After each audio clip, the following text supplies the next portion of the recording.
How's it going? My name is Ray Wingnut and I am here with Rupert and Craig from Bats. How's it going, lads?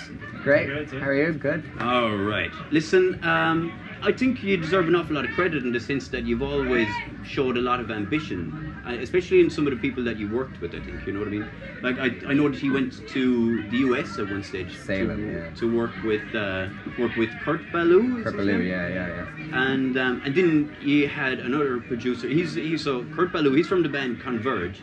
And then there was a guy, Chris Commons, who came from Seattle, and the band These Arms Are Snakes. Yeah. And he came to Dublin to record you here. Yeah. So what was that? What was the thought process behind let's say getting involved with these big time producers? Well, we'd done our first EP with Mick and Vinny from Adabisi. They'd produced it, and we just did it in Connor's gaff, like just in the we had amps in the cupboards and stuff.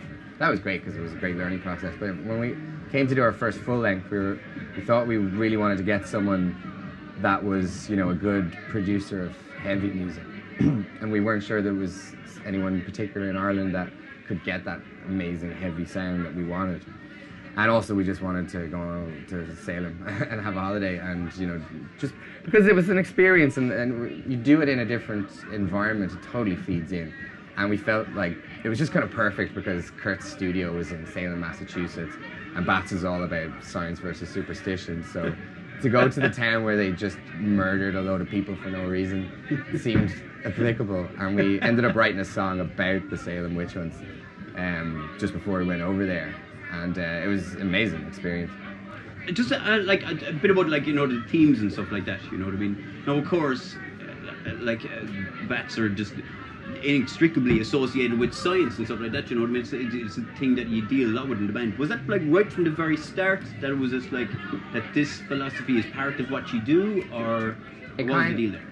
Kind of happened between the first EP and the first album. Like, I was kind of, I was always into science anyway, but I was just kind of the lyrics in the EP, or for most of the songs anyway, are kind of more abstract and kind of imagery based rather than actually just making a specific point, except for the very last song on that. And I really was like, I'm really into this. It's called Adam and Eve, and so then when we were writing the first album, I was like, okay, that's what the band is about. It's about science versus superstition. Just went from there. And it's such a ripe topic, and there's so much you can go into, like from history of science to how science impacts. Rich territory for lyrics. Yeah. It exactly. Is. Yeah. That's the thing, because when you listen to the albums, and when you listen to the themes and stuff like that, and it suits the kind of metal and hard rock and craziness in the sense that they can go from misanthropic, this is like we've destroyed the world, misanthropic despair, to the wondrous and joy and beauty and love and science and stuff like that, So, and there's everything in between, you know what I mean? So we have a world to explore there. You know what I mean? So is there a philosophy? Is this something that means a lot to you, like the philosophy of science? Certainly. It's about, it's about, writing songs about interesting topics, and we're so sick of hearing songs about fucking some dude and his girlfriend, so we just didn't want any of that shit.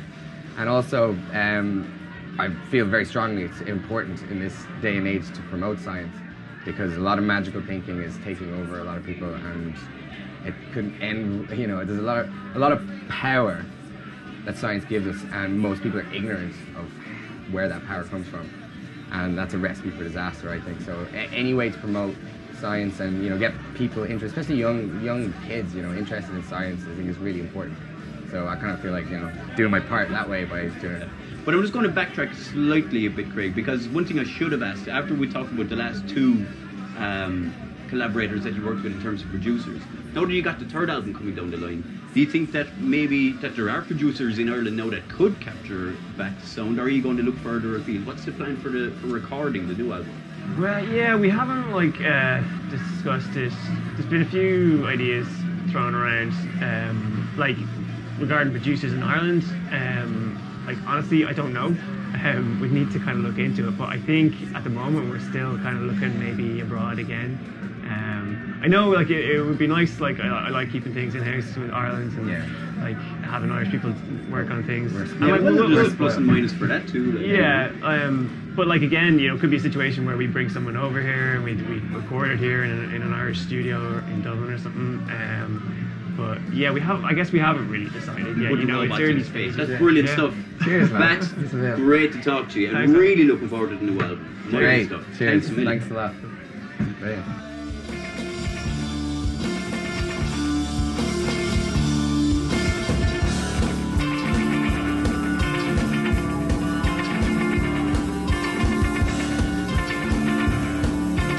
Don't you forget to be Tracy yourself.